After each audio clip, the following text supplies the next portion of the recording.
ونستعينه ونستغفره ونؤمن به ونتوكل عليه ونعوذ بالله من شرور أنفسنا ومن سيئات أعمالنا من يهد الله فلا مضل له ومن يضلل فلا هادي له أشهد أن لا إله إلا الله وحده لا شريك له وأشهد أن سيدنا ونبينا ومولانا محمدا عبده ورسوله أرسله ربه بالحق بشيرا ونذيرا وداعيا إلى الله بإذنه وسراجا منيرا صلى الله تعالى عليه وعلى آله وصحبه وبارك وسلم تسليما كثيرا. أما بعد فأعوذ بالله من الشيطان الرجيم. بسم الله الرحمن الرحيم. يا أيها الناس إنا خلقناكم من ذكر وأنثى وجعلناكم شعوبا وقبائل لتعارفوا إن أكرمكم عند الله أتقاكم إن الله عليم خبير. وقال النبي صلى الله عليه وسلم إن الله لا ينظر إلى صوركم وإلى أجسامكم ولكن ينظر إلى قلوبكم وأعمالكم أو كما قال صلى الله عليه وسلم. கண்ணியத்திற்குரிய அல்லாஹ்வின் நல்லடியார்களே, பெருமானார் ஸல்லல்லாஹு அலைஹி வஸல்லம் அவர்களுடைய வாழ்வை குறித்து அதிகமாக பேசப்படுகிற ஒரு மாதம். ரசூல் ஸல்லல்லாஹு அலைஹி வஸல்லம் அவர்களுடைய பல்வேறு விஷயங்களை குறித்து பேசப்படுகிற இந்த மாதம் என்றாலுமே கூட, இவ்வளவு பயான்கள் பல்வேறு விஷயங்கள் சொல்லப்படுகிற போது கூட, உண்மையிலுமே இந்த சமூகம் நபி ஸல்லல்லாஹு அலைஹி வஸல்லம் அவர்களை எல்லா விஷயங்களிலும் முன்மாதிரியாக எடுத்து அவர்களை நாம் பின்பற்றி நடக்கிறோமா என்பதை எண்ணி பார்ப்பது கிடையாது. அவர்களை பின்பற்றுகிற விஷயத்தில் நாம் எந்த அளவுக்கு இருக்கிறோம் என்பதை எண்ணி பார்ப்பதில்லை. குறிப்பாக ரசூல் ஸல்லல்லாஹு அலைஹி வஸல்லம் அவர்களுடைய மார்க்கத்தினுடைய தனித்துவம் என்ன? உயர்வு தாழ்வற்ற ஒரு சமூகத்தை உருவாக்கினார். உயர்வு தாழ்வற்ற ஒரு சமூகம். ஏன்னா உலகத்தில் வேறு எல்லா அல்லாஹ்வால் அனுப்பப்பட்ட எல்லா நபிமார்களும் இந்த செய்தியை சொன்னாங்கதான். பிறப்பால் மனித இனத்துல உயர்வு தாழ்வு இல்லை என்று சொன்னாலுமே கூட, மற்ற எல்லா சமூகங்களுமே ஒரு கட்டத்துல அந்த மார்க்கத்தையே மாத்திட்டாங்க. யூதர்களுக்கு யூதம் என்பது பனு இஸ்ரவேல் என்கிற குடும்பத்துக்கு சொந்தம், ஒரு குடும்ப மதமாக ஆக்கினாங்க. அப்படிதான் உலகத்துல பல சமயங்களும். பெருமானார் ஸல்லல்லாஹு அலைஹி வஸல்லம் அவர்கள் கொண்டு வந்த இந்த மார்க்கம் மட்டும்தான் ஒரு பெரிய தத்துவத்தை, உயர்வு தாழ்வு இல்லாத ஒரு சமூகத்தை உருவாக்கி பன்னெடுங்காலமாக அப்படிப்பட்ட ஒரு நிலைதான் இந்த மார்க்கத்துல இருந்துச்சு. பணக்காரன் ஏழை என்ற பாகுபாடு கிடையாது. பெருமானாருடைய தோழர்களை பெருமானார் எப்படி பார்ப்பாங்கன்னு சொன்னா, அழகை வைத்து யாருக்கும் முன்னுரிமை கொடுக்க மாட்டாங்க. இவர் அழகா இருக்கிறாரு, இவர் அழகா இல்லை. பெருமானாருடைய சபையில அபூபக்கருக்கு என்ன அந்தஸ்தோ அதே அந்தஸ்து தான் பிலாலுக்கும் தரப்படும், இல்லையா? அழகை வைத்து யாருக்கும் எந்த விதமான ஏற்றத்தாழ்வும் கிடையாது. பெருமானாருடைய சபையில ஒரு பணக்காரருக்கும் ஏழைக்கும் எந்த விதமான ஏற்றத்தாழ்வும் கிடையாது. அப்துல் ரஹ்மான் இப்னு அவுஃபுக்கும் உஸ்மான் ரலியல்லாஹு அன்ஹு அவங்களுக்கும் என்ன மரியாதையோ அதே மரியாதை தான் அம்மார் இப்னு யாசிருக்கும் ஹப்பாபுக்கும். பெருமானாருடைய சபையில் இருக்கிற யாருக்குமே இந்த எண்ணம் வந்தது கிடையாது. இந்த சபையில் என்னை விட இவர் அதிகமாக மதிக்கப்படுகிறார் அப்படின்னு யாரும் நினைச்சிட முடியாது. இந்த சபையில இவருக்கு கொஞ்சம் கூடுதல் மரியாதை கொடுக்கறாங்க, என்னை விட இவரை கொஞ்சம் அதிகமா மதிக்கிறாங்க என்று பெருமானாருடைய சபையில யாருமே எண்ண முடியாது. இன்றைக்கு அப்படி ஒரு நிலை இருக்குதான்னு யோசிச்சு பாருங்க. இன்றைய அமைப்புகளாகட்டும், பணக்காரர்கள் ஒரு முன்னிலை எல்லாத்திலுமே அங்கதானே தவிர, எல்லா அமைப்புகளும் சேவைகள் செய்வதாக சொல்லட்டும், அதை சொல்லட்டும், எல்லாம் ஒரு பொறுப்புன்னு வந்தா யாரை வைக்கிறோம்? பணத்தை தான் வைக்கிறோம். பணம் அதுதான் இங்க அளவுகோல். ரசூல் ஸல்லல்லாஹு அலைஹி வஸல்லம் வழியில நாம இல்ல, இவ்வளவோ தூரத்துல இருக்கிறோம். நபி ஸல்லல்லாஹு அலைஹி வஸல்லம் அவர்கள் யாருக்கும் அழகை வைத்து, தோற்றத்தை வைத்து, அவருடைய சமூக அந்தஸ்தை வைத்து எந்த எடையும் போட மாட்டாங்க. மக்கள் பார்வையில மதிப்பே இல்லாத நபரை பார்த்து சொல்வாங்க, இவர் அல்லாஹ்ட்ட மதிப்பிற்குரியவர், இல்லையா? ஒரு மனிதர் போறாரு, இவர் யாருன்னு கேட்பாங்க, இவர் ஒரு சாதாரண ஆளு, இவர் வந்தா யாரும் கதவை திறக்க மாட்டாங்க, பெண் கேட்டா யாரும் கொடுக்க மாட்டாங்க, இல்லையா? சொல்லுவாங்க, நபி ஸல்லல்லாஹு சொல்லுவாங்க அல்லாஹ்வை இவர் உயர்ந்தவர் என்று. ஆக ரசூல் ஸல்லல்லாஹு அலைஹி வஸல்லம் அவர்கள் மனிதர்களை தோற்றங்களை வைத்து சமூக அந்தஸ்தை வைத்து அவங்க எடை போட்டதில்லை. இந்த தீனுல் இஸ்லாத்தை யார்கிட்டையும் சொல்லுவாங்க, சின்ன பையன்டையும் சொல்லுவாங்க, எத்தகைய மனிதரிடத்திலும் சொல்ல தயங்க மாட்டாங்க. ஹைபர் போர் நடந்து கொண்டிருக்கிற ஒரு நேரம், பெருமானார் ஸல்லல்லாஹு அலைஹி வஸல்லம் அவர்கள் யூதர்களுடைய கோட்டையை முற்றுகையிட்டு இருக்கிற நேரம் அது. அந்த நேரத்துல ஒரு கருப்பு நிற ஒரு அடிமை, ஒரு ஆட்டு இடையர் வருகிறார். வந்து சொல்றார், யா ரசூலல்லாஹ், எனக்கு இஸ்லாம்னா என்னன்னு சொல்லுங்கன்னு சொல்லி. பாருங்க, போர்க்களம் இல்லையா, யூதர்களுடைய கோட்டையை சுத்தி இருக்கிறாங்க. அந்த நேரத்துல வந்து எனக்கு இஸ்லாத்தை சொல்லுங்க.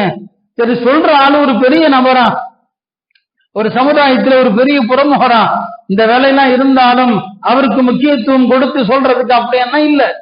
ஒரு யூதருடைய ஆடுகளை மேய்க்கக்கூடிய, கூலிக்கு வேலை செய்யக்கூடிய ஒரு ஆட்டு இடையன், எனக்கு இஸ்லாத்தை சொல்லுங்க. சம்பவத்தை அறிவிக்கக்கூடியவரே சொல்வாரு, பெருமானார் யாரையும் இழிவாக கருதி அவருக்கு இஸ்லாத்தை சொல்ல தயங்கியது கிடையாது. யாரா இருந்தாலும் சரி, உடனே நபி ஸல்லல்லாஹு அலைஹி வஸல்லம் அவர்கள் அவருக்கும் என்ன செய்யறாங்க, இஸ்லாத்தை சொல்றாங்க, கலிமா சொல்லி கொடுக்கறாங்க, முஸ்லீம் ஆயிடுறாரு. முஸ்லீம் ஆனதும் அவர் சொல்றாரு, யா ரசூலல்லாஹ், இந்த ஆடுகள் எல்லாம் என்னுடையதல்ல, நீங்கள் எந்த யூதர்களை முற்றுகையிட்டு இருக்கிறீர்களோ அதில் ஒருவருக்கான ஆடு, அந்த யூத எஜமானுக்குரியது. இப்ப நான் என்ன செய்யட்டும் இந்த ஆடுகளை? பெருமான், ஏன்னா நான் அங்க போய் கொடுக்கவும் முடியாது, கொடுத்தா உங்களுக்கும் அவருக்கும் போர் நடக்கிற காலம், நான் கொடுத்துட்டு உங்கள்கிட்ட வந்து சேர முடியாது, திரும்பி வர முடியாது.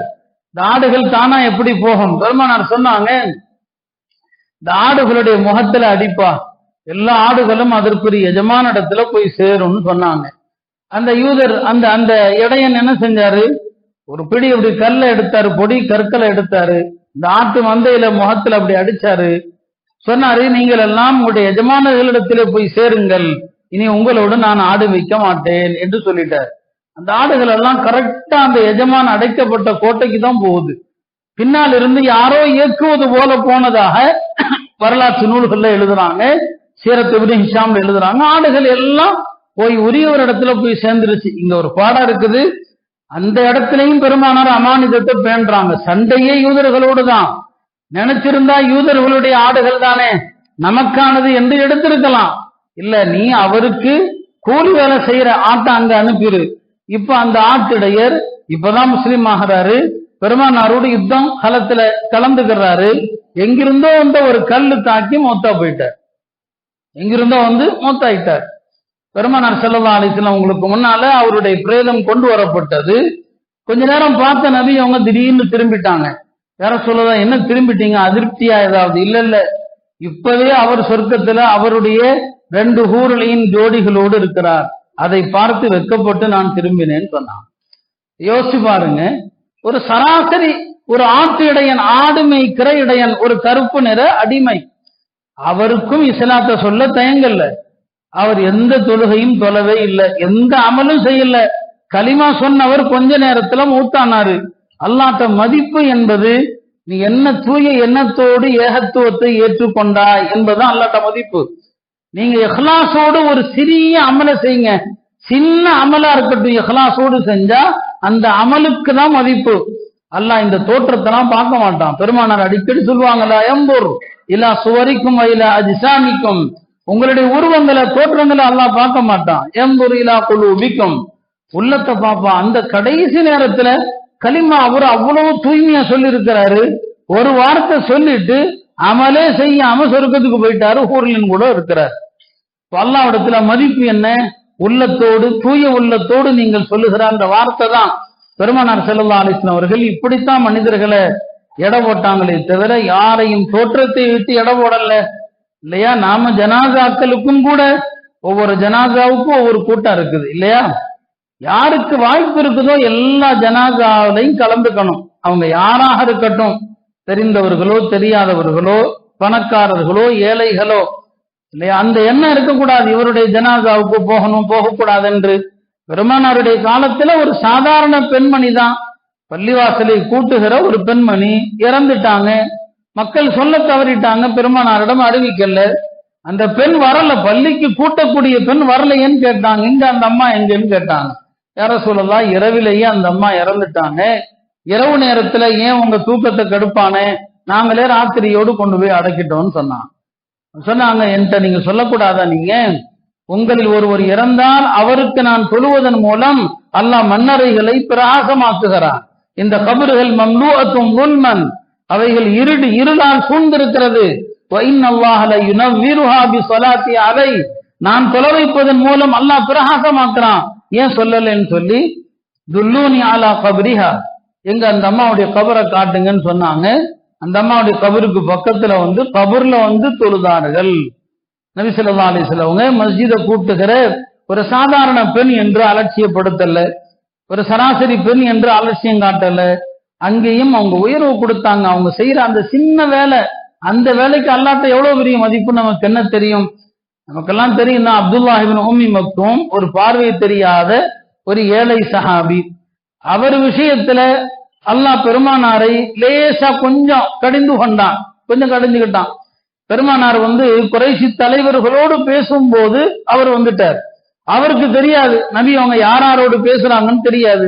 அவருக்கு பாவம் பார்வை இல்லை, அதனால வந்துட்டார். அவரு பெருமானாருக்கு கொஞ்சம் சங்கடம், இந்த நேரத்துல வந்துட்டாரேன்னு சொல்லி அல்லாஹ் அந்த விஷயத்துல அவங்கள கண்டித்தான். அபசவத்தவல்லா அஞ்சா அஹுல் அமா என்று அல்லாஹ் கண்டித்தான். ஒரு பார்வை தெரியாதவர் வந்தபோது முகம் சுளித்தீர்களா, கடுகெடுத்தீர்களா என்று நபியை கண்டிச்சான். இந்த ஆயத்து இறங்கின பிறகு அப்துல்லாஹ் இப்னு உம்மி மக்தூம் பெருமானாருடைய சபைக்கு வரும்போதெல்லாம் பெருமானார் அவரை இப்படித்தான் வரவேற்பார்கள். மர்ஹபம் பிமன் ஆஸபனி ரப்பி, யார் விஷயத்துல என் ரப்பு என்னை கண்டித்தானோ அத்தகைய இப்னு உம்மி மக்தூம் அவர்களே வருகன்னு சொல்லுவான். அல்லாவே உங்க விஷயத்துல என்ன கண்டிச்சுட்டான், வாங்க அப்படின்னு சொல்லி அவரை கூப்பிடுவாங்க. பெருமானார் அவருக்கு கொடுத்த மரியாதை என்ன? பார்வை தெரியாத சாதாரண மனிதர், ஏனதான். பெருமானார் போர்க்களங்களுக்கு செல்வதாக இருந்தா மஸ்ஜிது நபவியில அவரை தான் தன்னுடைய ஹலீஃபாவா வச்சுட்டு போவாங்க. அவர் தான் என்னங்க ஜன்னத்து தொழுகை நடத்துவார். வெள்ளிக்கிழமை அவர் தான் ஜும்மா நடத்துவாரு இல்லையா? மெம்பர்ல அவர் தான் ஹுத்பா ஓதுவார். யோசிச்சு பாருங்க, யாருடைய ஹலீஃபா? பெருமானாருடைய ஹலீஃபா. ஒரு பார்வை தெரியாத சாதாரண மனிதரை போருக்கு பயணங்களில் செல்கிற காலத்துல மஸ்ஜிதுல இமாம் ஹத்தீப் யாரு? அவர் தான். நாம இன்னைக்கு அப்படி யாருக்காவது ஒரு இடம் கொடுக்குமா? அந்தஸ்தை பார்க்கல, அவருடைய உயர்வை பார்க்கல, தோற்றத்தை பார்க்கல. சட்டமேதைகளிடத்துல ஒரு கருத்து வேறுபாடு இருக்குது.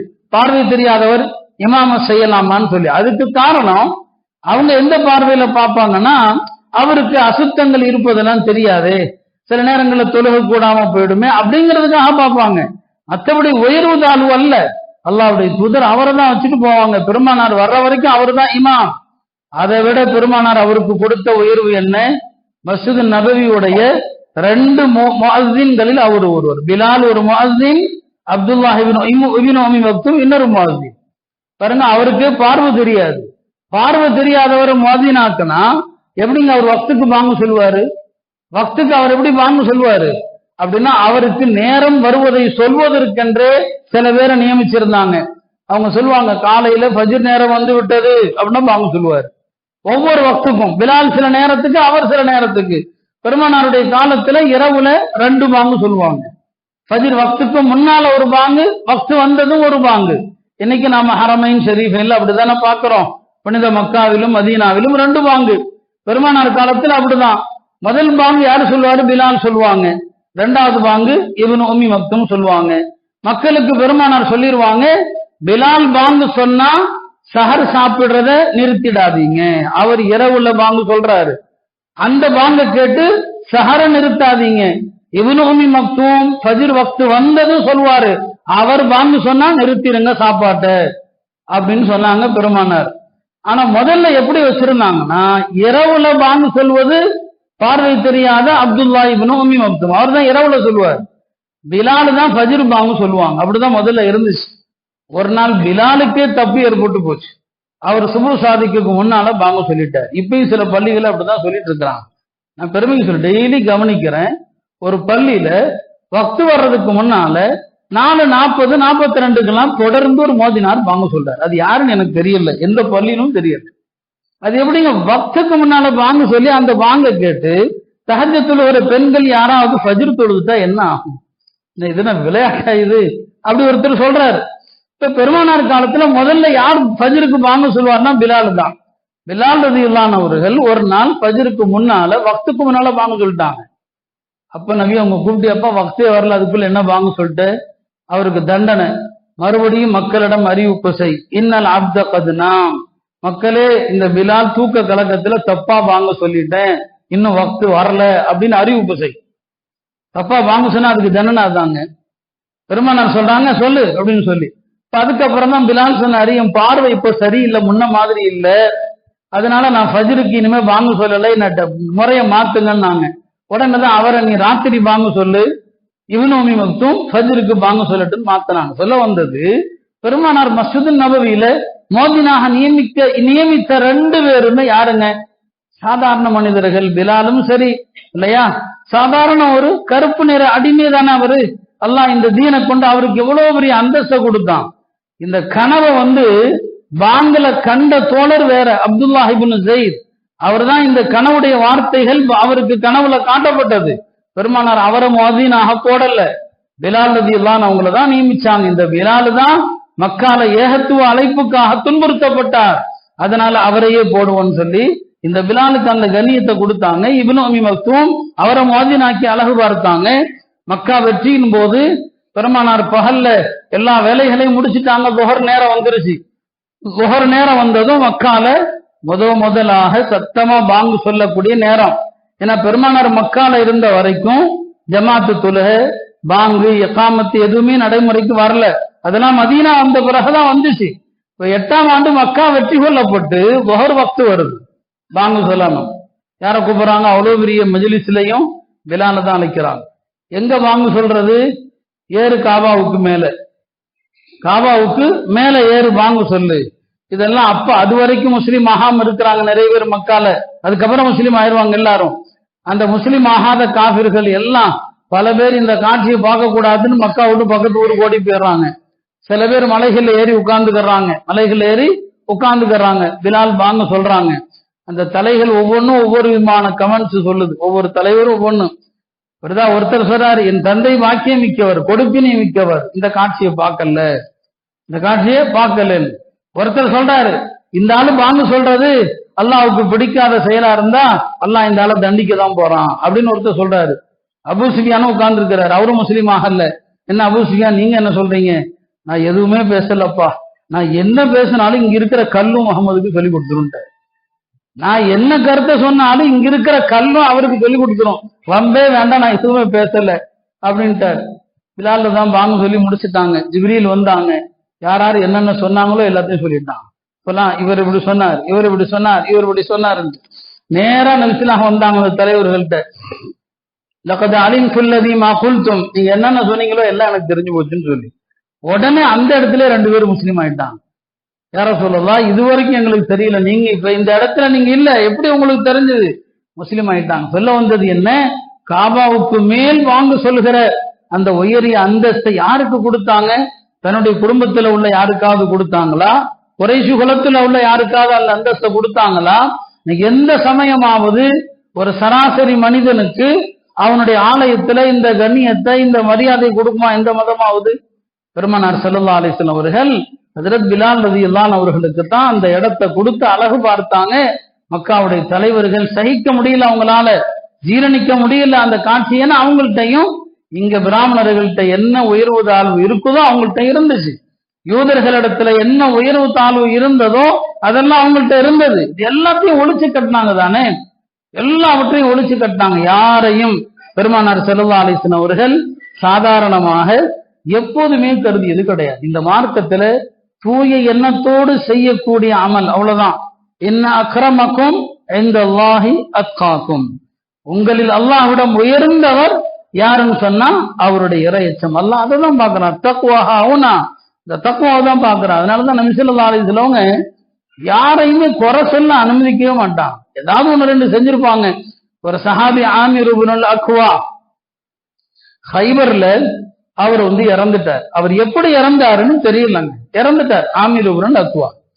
சில பேர் என்ன நினைச்சாங்கன்னா அவர் கையில வச்சிருந்த வாளால அவரே குத்தி தற்கொலை பண்ணிட்டாருன்னு சில பேர் பேசிட்டாங்க. எல்லா கூட்டத்திலையும் சில அவதூறுகள் பேச சில பேர் இருக்கதான் செய்வாங்க.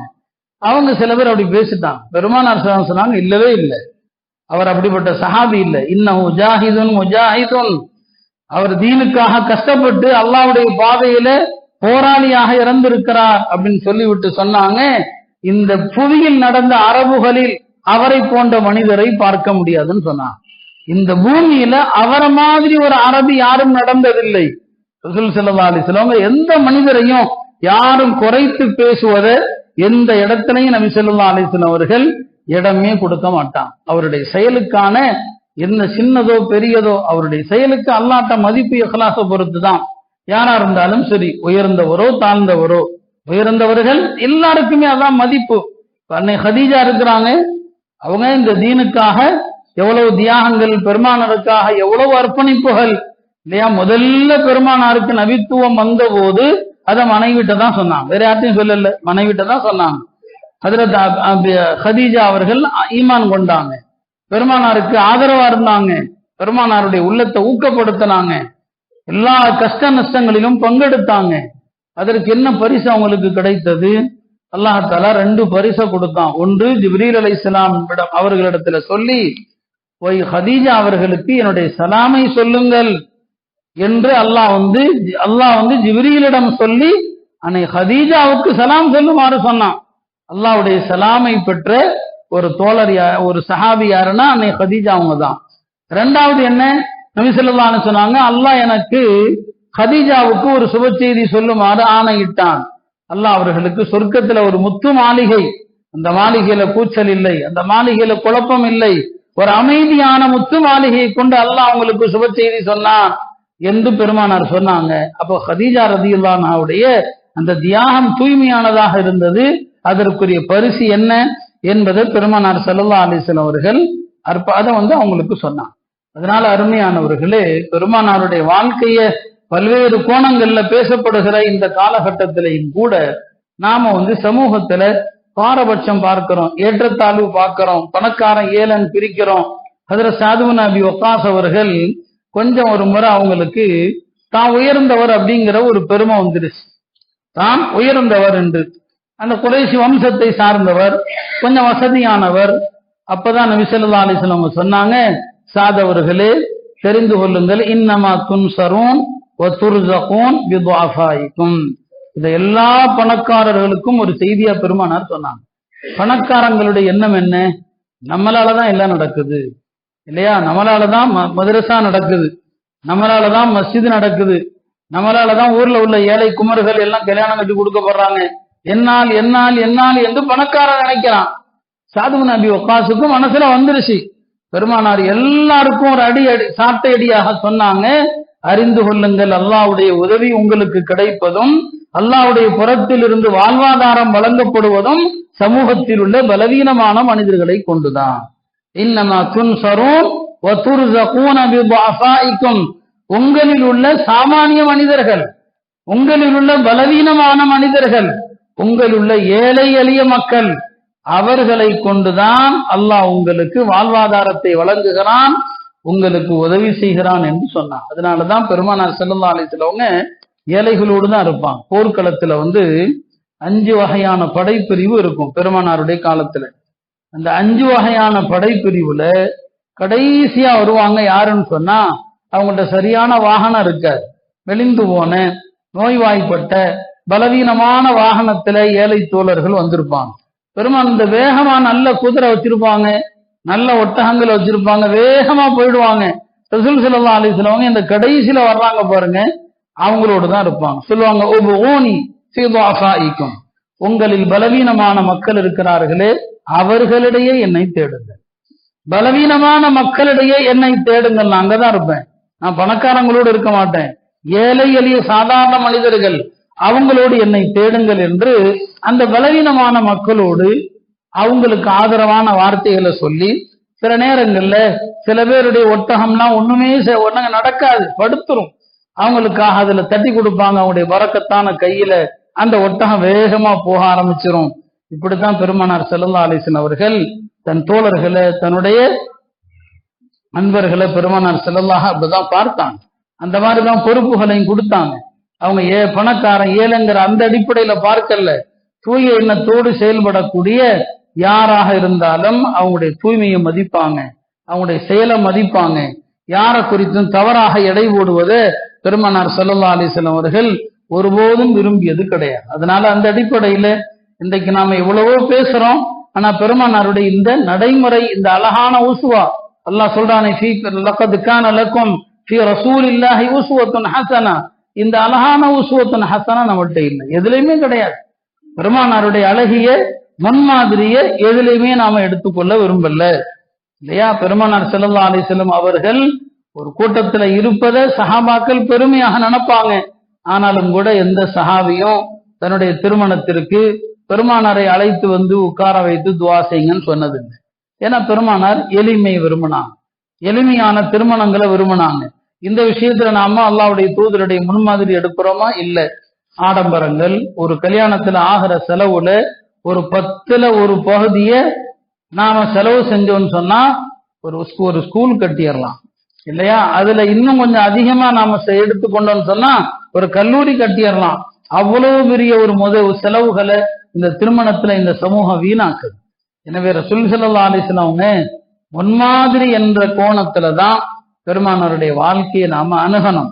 அதனால யாரையுமே தோற்றங்களை வைத்து எடை போடக்கூடாது, யாருடைய தோற்றத்தையும் சாதாரணமாக நினைக்க கூடாது. சில பேர் உருவக்கேலி தோற்ற கேலியும் செய்வாங்க. ஹஜ்ரத் இப்னு மஸ்ஊத் ரலியல்லாஹு அன்ஹு அவர்கள் குர்ஆனை முதலாக மக்கால சத்தமா ஓதிய சஹாபியாருங்க இப்னு மஸ்ஊத். குர்ஆனை முதலா சத்தமா அவங்க தான் ஓதுனாங்க. பெருமானார் ஓதுவாங்க, அவங்க யாருக்கும் பயப்பட மாட்டாங்க. காபால ஓதுவாங்க, இரவு நேரத்துல வீட்டுல ஓதுவாங்க. இஸ்லாத்தை ஏற்ற முஸ்லிம்கள் யாரும் சத்தமா ஓத மாட்டாங்க, பயம். ஏன்னா அன்னைக்கு அப்படிதான் சூழ்நிலை இருந்துச்சு. நபி ஸல்லல்லாஹு அலைஹி வஸல்லம் அவங்களையும் யாரையும் அப்படி ஓத சொல்லல. முதலாக குர்ஆனை சத்தமா ஓதிய சஹாபி இப்னு மஸ்ஊத் தான். அவர் நான் ஓதுறேன்னாரு, எல்லாரும் தடுத்தாங்க, வேண்டாம், நீங்க மக்கால சாதாரண குடும்பத்தாளு, உங்களை அடிச்சிருவாங்க, அடிச்சாலும் பரவாயில்ல, நான் சத்தமா ஓதுவேன்னு ஓதுனார். அந்த இப்னு மஸ்ஊத் அவர்கள் தான் பெருமானாருக்கு மிஸ்வாக் மரத்தை ஏறி மிஸ்வாக் குச்சி எடுத்து கொடுப்பாங்க. பெருமானாருக்கு மிஸ்வாக் குச்சி எடுக்கிறது, பெருமானாருடைய செருப்பை வச்சுக்கிறது. நபி ஸல்லல்லாஹு அலைஹி வஸல்லம் அவங்க எங்கு போனாலும் இப்னு மஸ்ஊத் தான் கூட மிஸ்வாக்க வச்சுக்குவாங்க, செருப்பை வச்சுக்குவாங்க. பெருமானார் பள்ளிவாசல நிக்கிறாங்கன்னு சொன்னா அந்த செருப்பை கழட்டுறது அவரு தான். இந்த செருப்பை கழட்டி தன்னுடைய அக்குள்ள வச்சுக்குவாரு. அந்த அளவுக்கு நபியினுடைய காதிம் அவரு. அவங்க ஒரு நாள் நபி அவங்களுக்கு மிஸ்வாக்கி பறிக்கிறதுக்கு மரத்துல ஏறல. அவங்க குள்ளமாக இருந்தாங்க. அவங்களுடைய கணுக்கால்களை பார்த்தா சூமி போன கால் மாதிரி இருந்தது. அந்த காலை பார்த்து சில பேர் சிரிச்சாங்க, அது வேடிக்கையாக இருந்தது அவங்களுக்கு.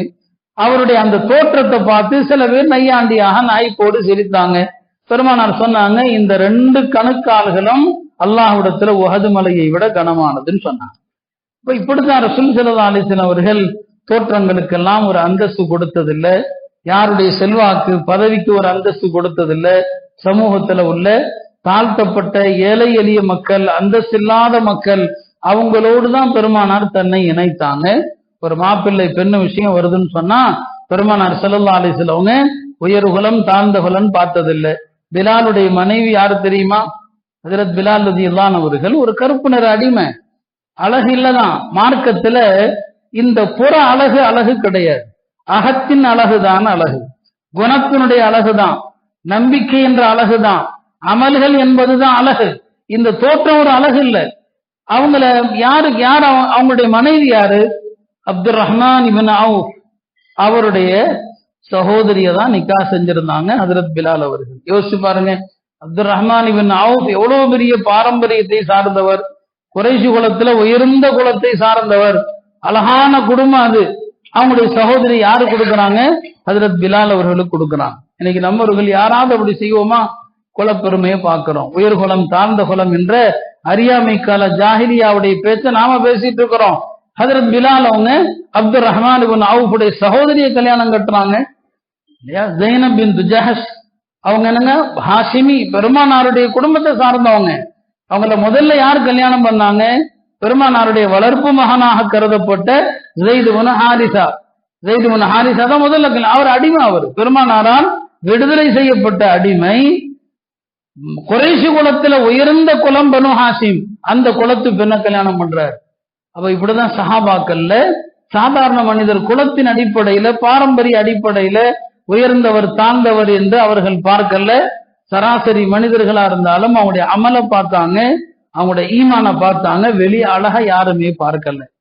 இந்த சமூகத்திலையும் அந்த நிலைப்பாடு வரணும். பெருமானார் உருவாக்கிய அந்த பார்வை எப்ப வருதோ நாம உண்மையிலுமே பெருமானார் ஸல்லல்லாஹு அலைஹி வஸல்லம் அவர்கள் மீது அன்பு கொண்டவர்கள் என்பதற்கான பொருள்.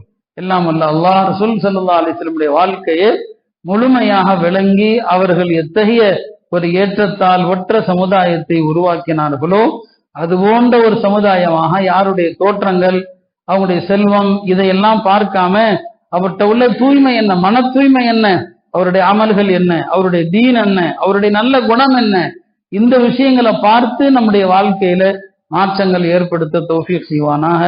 வாஹிரு தஅவானா அல்ஹம்துலில்லாஹி ரப்பில் ஆலமீன்.